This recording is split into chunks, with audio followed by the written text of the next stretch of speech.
तो loops use करते हुए हमें बूटेबल यूएसबी बनाने के लिए iOS इमेज चाहिए होगा, एक रूपस सॉफ्टवेयर चाहिए होगा, दूसरा एक यूएसबी चाहिए होगी एटलीस्ट 8 GB। और इससे पहले अगर आपने हमारा चैनल सब्सक्राइब नहीं किया तो चैनल सब्सक्राइब कीजिएगा। हाँ, और बढ़ते हैं अपने लेक्चर की तरफ। आज हम इस लेक्चर में ये सीखने जा रहे हैं कि थर्ड पार्टी एप्लीकेशन के थ्रू हम किस तरह बूटेबल यूएसबी बनाएंगे। तो इसके लिए हमें एक तो विंडोज़ iOS चाहिए होगा जो हमने पहले से डाउनलोड की हुई है, और दूसरा रूफोस सॉफ्टवेयर है जो हम डाउनलोड करेंगे। आप इसको गूगल करेंगे, रूपस लिखने के बाद आप एंटर करेंगे और सब Google provided link first option पे क्लिक करेंगे। ठीक है, फिर आप नीचे जाएंगे और इधर जो डाउनलोड्स आ रही है ये रूफोस 3.21, इसको हम डाउनलोड कर लेते हैं। ये डाउनलोड हो जाएगी।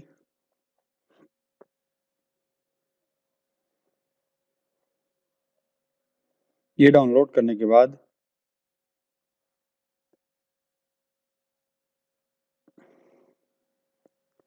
इसको हम रन करेंगे और इसके थ्रू हम अपनी बूटेबल यूएसबी जो है वो बनाएंगे। चलिए इसके ऊपर क्लिक कर लेते हैं, इसको एलो कर लेते हैं, इसको मिनिमाइज कर लेते हैं, रूपस रन हो जाएगा।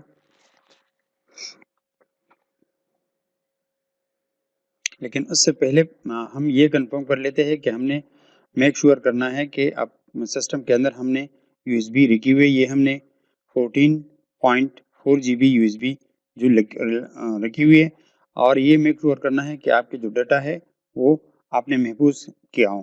ठीक है, ये हमसे रूपस जो है अपडेट पॉलिसी ये मांग रहा है।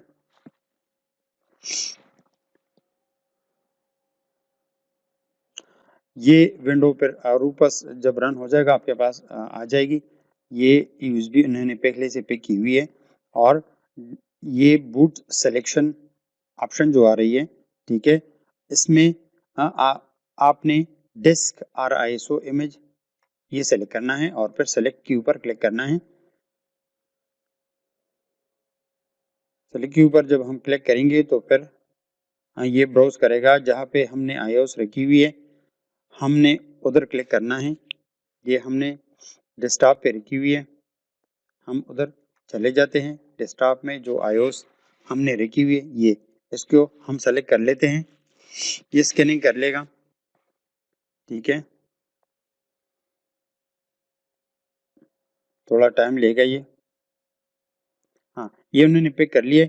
अब इधर पार्टीशन स्कीम इमेज क्या है, विंडोज टू गो और विंडोज स्टैंडर्ड विंडो इंस्टॉलेशन, ये हमने सेलेक्ट करनी है। पार्टीशन जीपीटी और एमबीआर आ रहा है। एमबीआर पुराना फॉर्मेट है डिस्क पार्टीशन का, और जीपीटी जो है वो लेटेस्ट है। डिस्क पार्टीशन स्कीम मालूम करने के लिए आपने माई कंप्यूटर के ऊपर राइट क्लिक करना है और मैनेज पे क्लिक करना है। ठीक है, मैनेज पे क्लिक करने के बाद आपके सामने ये पार्टीशन वाली विंडो आ जाएगी। आपने जीरो पार्टीशन पे राइट क्लिक करके प्रॉपर्टीज पे जाना है, और प्रॉपर्टीज में वॉल्यूम पे जाना है। वॉल्यूम पे partition style guide partition table, ये मेरे सिस्टम का है, आपके सिस्टम का एमबीआर हो सकता है, जीपीटी हो सकता है। ये मालूम करने के बाद आप उस हिसाब से इधर पार्टीशन स्कीम सेलेक्ट करेंगे। ठीक है, कि जो पार्टीशन टाइप है जिसके लिए आप बूटेबल यूएसबी बना रहे हैं, तो आप वो सेलेक्ट करके फिर उसको उस हिसाब से ये सेलेक्ट करके स्टार्ट करेंगे। ये अब हो रहा है, इस तरह ये रेडी हो गया है। हाँ, आपने दोबारा से स्टार्ट नहीं करना है, आपने इसको क्लोज करना है। ठीक है, और माई कंप्यूटर में जाके देखना है कि आपकी जो बूटेबल यूएसबी है वो रेडी है या नहीं है। ठीक है, तो ये देख रहे हैं ये बूटेबल यूएसबी हमारी रेडी हो गई है। ठीक है,